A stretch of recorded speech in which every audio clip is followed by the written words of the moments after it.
ಸಂದರ್ಭ ಬರ್ತಾ ಇದೆ. ತತ್ಕ್ಷಣ ಈ ಒಂದು ಕ್ರಮ ಜರುಗಿಸಬೇಕು ಅಂತ ನಾನು ಒತ್ತಾಯ ಮಾಡ್ತೇವೆ. ನಾವಿಬ್ಬರು ಕೂಡ ನಾನು ಮತ್ತು ಮಂಜು ಮುಳಬಾಗಿಲು ಶಾಸಕರು, ನಾನು ಶ್ರೀನಿವಾಸಪುರ ಶಾಸಕ, ಮೆಣಸಿನಕಾಯಿ.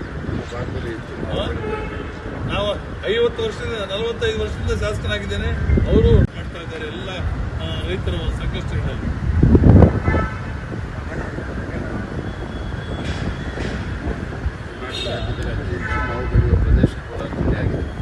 ಮತ್ತು ನಾವು ಆ ಕಡೆ ನೋಡ್ಬಿಟ್ರೆ ರೈತರ ಬೇಕು, ನಾವು ಬೆಳೆಗಾರರ ಸಂಕಷ್ಟಕ್ಕೆ ನಾವು ಸ್ಪಂದಿಸಬೇಕು.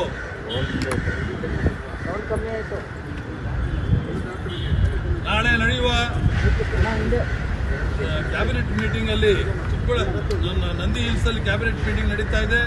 ಅಲ್ಲಿ ಒಂದು ಇದ್ರ ಬಗ್ಗೆ ತೀರ್ಮಾನ ತಗೋಬೇಕು. ಇದನ್ನು ನಾವು ಜಿಲ್ಲೆಯಾದ್ಯಂತ ಕೂಡ ನಾವು ಜಿಲ್ಲಾ ಬಂದನ್ನು ಮಾಡ್ತೇವೆ. ನಾಳೆ ಒಂದು ತೀರ್ಮಾನವನ್ನು ತಗೊಳ್ತಿದ್ರೆ ಚೀಫ್ ಮಿನಿಸ್ಟರ್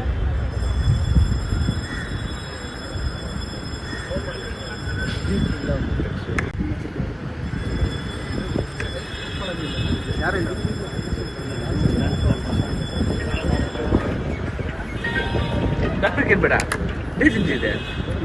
ಹಾಂ, ಡಿಸೆನ್ಸಿ ವರ್ಕ್ ಆಗಲಿ ಅಂತೇಳಿ ಇದೇನು ಹಂಗೆ ಬಂದ್ರಲ್ಲ, ನಾನು ಇಲ್ಲ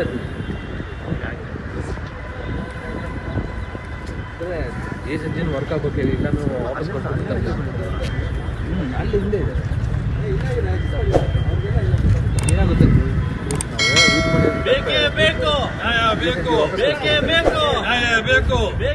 ಲೇಟೆಸ್ಟ್ ಹಾಗೂ ಇಂಟ್ರೆಸ್ಟಿಂಗ್ ಸುದ್ದಿಗಳಿಗಾಗಿ ಬಾಸ್ ಟಿವಿ ಕನ್ನಡ ಚಾನೆಲ್ನ ಸಬ್ಸ್ಕ್ರೈಬ್ ಮಾಡಿ. ಹಾಗೆಯೇ ಬೆಲ್ ಐಕಾನ್ ಪ್ರೆಸ್ ಮಾಡಿ. ಇದರ ಜೊತೆಗೆ ಫೇಸ್ಬುಕ್, ಇನ್ಸ್ಟಾಗ್ರಾಮ್, ಎಕ್ಸ್ ನಲ್ಲೂ ಮಿಸ್ ಮಾಡದೆ ಫಾಲೋ ಮಾಡಿ.